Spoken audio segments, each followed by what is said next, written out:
नमस्कार दोस्तों, कैसे हैं आप? आशा करता हूँ कि आप काफ़ी अच्छे होंगे। हमारे इस सरकारी कर्मचारी हब में आपका हार्दिक स्वागत है। तो जितने भी देश भर के केंद्रीय कर्मचारी हैं, उनके लिए एक ऐसी खबर आई है जिसका इंतज़ार शायद उम्मीद यहाँ पर नहीं की थी।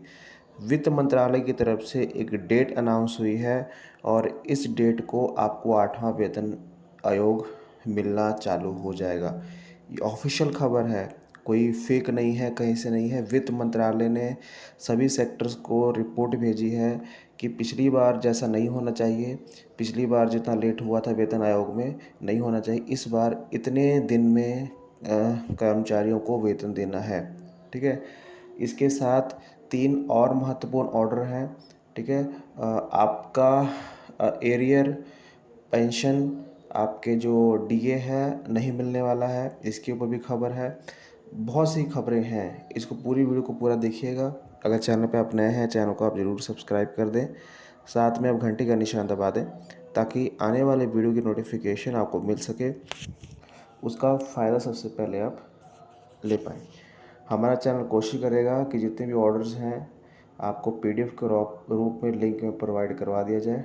आप डिस्क्रिप्शन बॉक्स चेक कर सकते हैं। चलिए हम अपनी पहली इन्फॉर्मेशन की तरफ बढ़ते हैं। उसके बाद हम जानेंगे आपकी पेंशन डीए नहीं मिलने वाला है। उसके बाद जानेंगे जो वित्त मंत्रालय की तरफ से लेटर जारी किया गया है वो, ठीक है। पहली इन्फॉर्मेशन की तरफ बढ़ते हैं। पहली इन्फॉर्मेशन अपनी स्क्रीन पे आप देख पा रहे होंगे, 20 अप्रैल को आई है और government of India, ministry of health and welfare, family welfare की तरफ से छापी गई है, ठीक है। आपको सभी को मालूम है कि काफ़ी टाइम से ये चर्चा चल रही थी कि जो आपका CGHS है, जो केंद्रीय कर्मचारी मेडिकल सुविधाएं लेते हैं, जिनका कार्ड बना हुआ है, जो सुविधा लेते हैं, वो चेंज होने वाला है, उसका नाम बदलने वाला है, उसका काम बदलने वाला है। उसके रिगार्डिंग एक ऑर्डर आप देख पा रहे होंगे, सब्जेक्ट को आप देखिए। Regarding representation dated 16/11/2024 on continuation of CGSS, ठीक है। देखिए यहाँ पर क्या कुछ है, लिखा गया है। I am director to refer your email representative dated 16/1/26 address to the honourable president of India regarding continuation to the central government health scheme concerned about possible replacement with the insurance based health model। ऐसी बात हो रही थी कि CGSS ख़त्म होने वाला है, उसके रिगार्डिंग कोई हेल्थ बेस्ड मॉडल आएगा, ठीक है।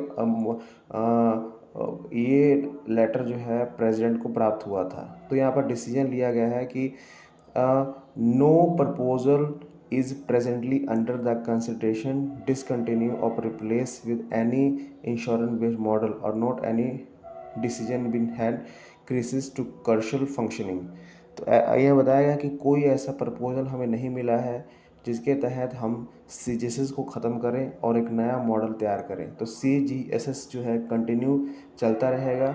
इसके तहत आपको जैसे परिपूर्णा मेडिकल आयुष बीमा है, उसके तहत जो न्यू इंश्योरेंस कंपनी है उसके साथ जुड़ेगी और CGSS का फ्रेमवर्क तैयार करेगी। मतलब बड़ी खुशखबरी है। जो CGSS जो जो उम्मीद लगाई जा रही थी ख़त्म होने वाला है, ऐसा कुछ नहीं होगा, ये कंटिन्यू ही चलता रहेगा। मेडिकल सुविधाएं केंद्रीय कर्मचारी लेते रहेंगे, ठीक है। तो इसकी कॉपी आपको डिस्क्रिप्शन बॉक्स में मिल जाएगी। ये छोटी खबर नहीं है, इसको आप शेयर ज़रूर करिएगा। चलिए बढ़ते हैं अगली न्यूज़ की तरफ। तो अगली न्यूज़ जो है आपके पेंशन सैलरी डीए के ऊपर है। आप सभी जानते हैं कि आपका डीए बढ़ चुका है, 60% हो चुका है। काफ़ी केंद्रीय कर्मचारियों ने ये प्लानिंग कर ली होगी कि हम अब जो है अपने जो भी पैसे हमारे बढ़ेंगे, जो भी हमारा एरिया मिला है, कुछ ना कुछ काम करवाएंगे। उन्होंने मतलब प्लानिंग कर ली होगी। शायद ये प्लानिंग आपकी ख़राब हो सकती है, क्योंकि पेंशन का मैसेज यहाँ पर आया है। अपनी स्क्रीन पर आप देख पा रहे होंगे, क्योंकि स्पर्श पहले ही पेंशन का मैसेज जो है भेज देता है 7-8 दिन पहले। तो ये मैसेज यहाँ पर आया है एक पेंशनर को कि 1 अप्रैल 2026 को 65,898 रुपये आपके पेंशन मिलेगी। ये अमाउंट याद रखिएगा, ठीक है। ये अभी का मैसेज है, मतलब अप्रैल के महीने में जो आपको मिलना है। उसके बाद दूसरा मैसेज दिखाता हूँ। देखिए ये मैसेज जो है इनको आया था अप्रैल महीने में, ठीक है। अपनी स्क्रीन पे आप देख पा रहे होंगे 65,898 रुपये will be credit in account of 30 अप्रैल। स्पर्श की तरफ से ये मैसेज आया है और आप ये मैसेज देख रहे हैं, उस पर 30 लिखा हुआ है, इस पे लिखा हुआ है pension will be credit account on 1 अप्रैल 2026। मतलब जो दोनों पेंशन है, जो मार्च की पेंशन है और जो अब मई में पेंशन आपको मिलने वाली है, जो मिलती है, वो पेंशन दोनों सेम है, सेम अमाउंट है 65,898 रुपये। मतलब इस बार भी बढ़ोतरी यहाँ पर नहीं हुई है। इस बार भी बढ़ोतरी नहीं हुई है। मतलब ये है कि आपको पेंशन और जो डीए एरिया जो भी है, जितना भी है, वो इस बार नहीं मिलेगा, वो अगले महीने मिलने वाला है, ठीक है। तो जो प्लानिंग है वो धरी की धरी रह गई है। 1 महीने का पैसा सरकार ने अपने पास यहाँ पर रख लिया है। अब इसमें कितनी सच्चाई है वो तो अभी 6-7 दिन में मालूम चलेगा, लेकिन स्पर्श ने अगर सेम अमाउंट का मैसेज भेजा है तो मतलब यहाँ पर आपकी बढ़ोतरी इस महीने की नहीं हुई है, ठीक है। तो इसको आप ज़रूर डाउनलोड करिएगा और इसे मैं डिस्क्रिप्शन बॉक्स में दे रहा हूँ। चलिए हम बहुत इंपॉर्टेंट न्यूज़ की तरफ बढ़ते हैं, जो यहाँ पर डेट की अनाउंसमेंट यहाँ पर की गई है। कल एक इंटरव्यू हुआ था, उसमें मंजीत पटेल जी आए थे, ठीक है, जो यूनियन के सबसे बड़े अधिकारी हैं, ठीक है। उन्होंने बताया कि सरकार का मेमोरेंडम तो 30 अप्रैल तक सब सबमिट हो जाएगा, ठीक है। मेमोरेंडम सब 30 पर सब हो जाएगा, सब कुछ हो जाएगा, सब कुछ उनके पास आ जाएगा, सुझाव आ जाएंगे।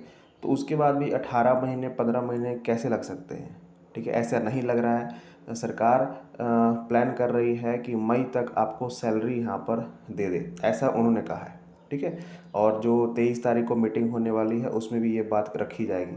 लेकिन उसके बाद ही अगले कुछ घंटे बाद ही एक मैसेज यहाँ पर फ्लैश होता है, जो सभी पब्लिक सेक्टर बैंक्स हैं जो केंद्र के साथ काम करती हैं, उनके लिए यहाँ पर वित्त मंत्रालय ने मैसेज जारी किया है। देखिए अपनी स्क्रीन पर आप देख पा रहे होंगे। सभी स्टेट बैंक ऑफ इंडियाज़ को, एमडीज़ को, सीईओज़ को, जो नेशनलाइज्ड बैंक है उनको, इसमें साफ साफ लिखा गया है कि जो पहले वेतन आयोग आया था उसमें 14 महीने लगे थे, ठीक है। मैक्सिमम 14 महीने लगे थे, मतलब हाफ ईयर लग गया था सेटलमेंट करने में उनके सैलरी को। पर इस बार नहीं होगा। यहाँ पर वित्त मंत्रालय का कहना है इस बार नहीं होगा। इस बार कहा गया है कि यहाँ पर देखिए, कम से come with in maximum period of 12 month से आपको सैलरी मिलना चालू हो जाएगा 2027 में। डेट आप देख पा रहे होंगे 1/11/2027 में आपको सैलरी मिलना चालू हो जाएगा। ये वो भी केंद्रीय कर्मचारी हैं जो बैंकों में काम करते हैं, जितने भी सेक्टर की बैंकें हैं जो सेंट्रल गवर्नमेंट एम्प्लॉयज़ की हैं, ठीक है, उनके लिए ये वित्त मंत्रालय ने लेटर जारी किया है, ठीक है। तो ये बताया गया है कि 1 नवंबर 2027 के आसपास से आपको सैलरी मिलना चालू हो जाएगा। उतना डिले नहीं होगा जितना डिले यहाँ पर 7 CPC में और पहले जो थर्ड बायोपार्टिक सेटलमेंट में हुआ था। तो बड़ी खबर है। मतलब ये उम्मीद बनती जा रही है कि जितना तेज़ी से अब काम, जितना डिले हो रहा था 8 CPC में, जितना तेज़ी से काम नहीं हो रहा था, अब वो तेज़ी से काम होने लगा है। अब मीटिंगों का दौर चालू हो चुका है, मतलब वेतन आयोग जल्दी आने वाला है। अपनी राय कमेंट में जरूर बताइएगा और इस वीडियो को तमाम केंद्रीय कर्मचारी तक शेयर जरूर करिएगा। धन्यवाद।